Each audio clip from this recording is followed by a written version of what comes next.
What's going on, Lions Nation? I just want to address you guys about the current state of this team and quickly go over a few situations that's been going on for the last 24 hours. Usually we'll do, our Monday after video, but we're going to keep this series going because right now, as a Lions fan, it's a very fragile time to keep people engaged with this team. A lot of people still don't fully understand what we're experiencing right now. This is not the same old Lions type of situation. We knew what we were walking to in the beginning. But like I said, people are entitled to have those emotions when you have a disappointing loss, when your team makes history once again on the bad side of it, being the first team to lose that way 2 times in a season, to lose 17-19 and then 19-17. It's just, that's for the cursed crowd out there. Listen, man, we'll get into the Dan Campbell thing in a minute. But first and foremost, why am I still inspired to be a Lions fan? Right now, as a Lions fan, even though it's upsetting to see you losing in that fashion, I'm probably, from a football perspective, the most happy I've been in a long time. And the reason why is because me being also a content creator for the Detroit Pistons and watching Troy Weaver walk in and do what he did and how he did it, the Lions have a legit opportunity to get really good really fast. And I haven't been able to say that too many times in the past. With the way that this team is playing and responding for Dan Campbell is the first step. That is step number 1. Create the culture, get the maximum out of what you have available. They walked in, they cleaned house. We have about 17 to 18 people injured on the roster. So for this team to still respond, to go out there and for these guys to still be professional and give the effort that they gave yesterday in a game that we all were, expecting them to get blown to smithereens. To give that type of performance, you just have to give them some credit for that. And you give that credit to the coaching staff. I feel like we really do have a coaching staff, once they do get the pieces, that we're going to see some winning football. And, like I said, this is not Kool-Aid. I'm 100% serious about that situation. I truly do believe when we start to acquire the talent, that this team is going to turn into something really good for us fans. That's the big picture. That's what we're looking for. Being in the moment right now, being upset, like I said, everybody has a right to do that. We've been through a lot as a fan base. And, like I said, it's entitlement. So, but you have to look at the bright side of things. You have to look at the light at the end of the tunnel. We've been here with other, I would say, GM coach combos, and I haven't been able to talk like this. When we got Bob Quinn and Matt Patricia, I was totally against it. And now you see why on the other side of that. Like I said, this is the first time in a while where I can say, okay, I like what we have as a staff. We just don't have the pieces. To me, to be successful in this league, you just have to have at least one stud at each position, especially on the defense. You got to have a stud or 2 on the defensive line. You got to have a stud at linebacker. And you got to have a stud somewhere in the secondary. With those 3 to 4 players, you're going to be successful as a defense.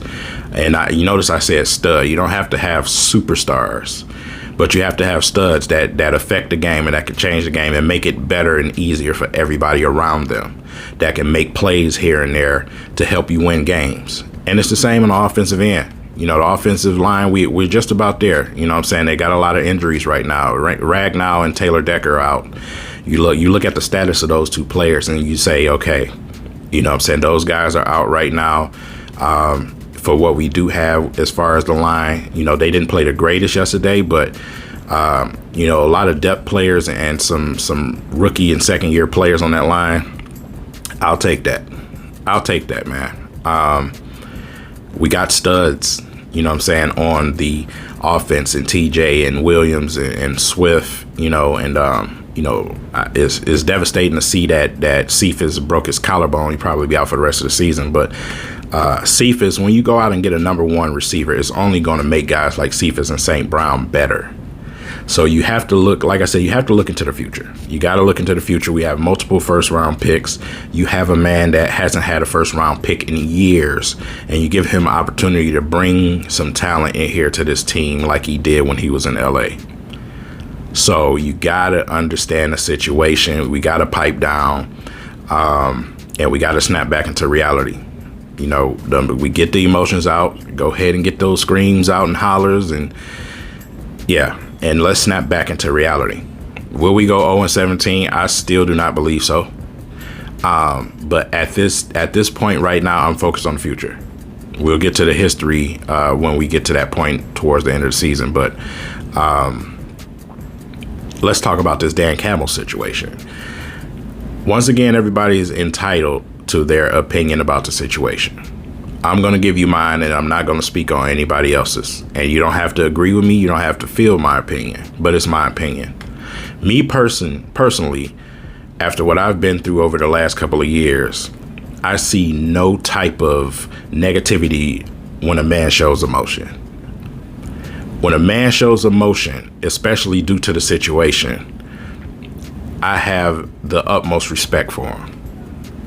Because us as men, we're supposed to be emotionalists. We're not supposed to cry. We all the big boy talk. I see some of the most emotional, feminine dudes just in my comments on my videos, just on Twitter, that you will ever see.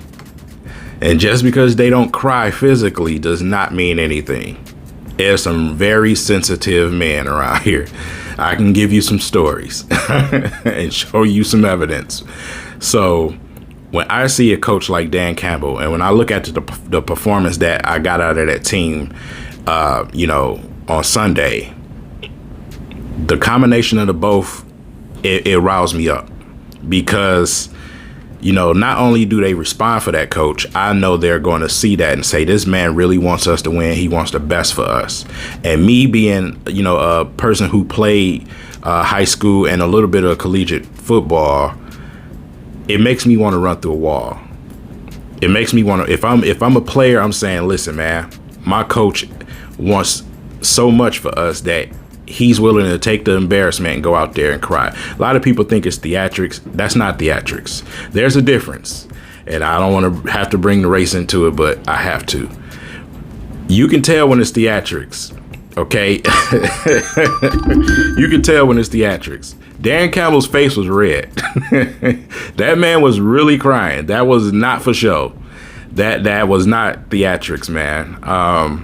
You really can't see it when we do it. You know why? But I know some of y'all laughing right now. But that man was serious. Those were real emotions and tears up there. He was serious about, the emotion he showed. That was not some type of theatrics. And the old typical same old Lions bitter fan, of course they're going to say, oh, he's phony. Oh, this, that, I don't care. And, you entitled to your opinion. Like I said, this is my opinion. This is what I observed when I seen the video. I'm not going to make fun of the man at all. To me, actually, it fires me up because we had emotionless coaches here that just left. Fat Patricia would have sat up there and just gave you that stupid look he always get with a pencil in his ear and be like, oh, well, we got to play better. And from this standpoint and that standpoint, y'all seen it before. Dan Campbell wants this team to win. He wants them to win, even though, the staff, and even though obviously him, Brad Holmes, they know they don't have enough talent, he still wants some wins because these games are winnable. They're winnable games. Like I said, you went up there, you went to Minnesota, you went toe to toe with the Vikings when you were supposed to get blown out by everybody's eyesight in this country. Simple and plain. So for that situation, man, me personally, I run through a wall for the man. That's just me. You're entitled to your opinion. I have no ops about your opinion, but that's mine. So this is episode 2 of Addressing the Nation, and I'll see you guys next week. or at this weekend. I said this weekend. Y'all know what I meant. Bye.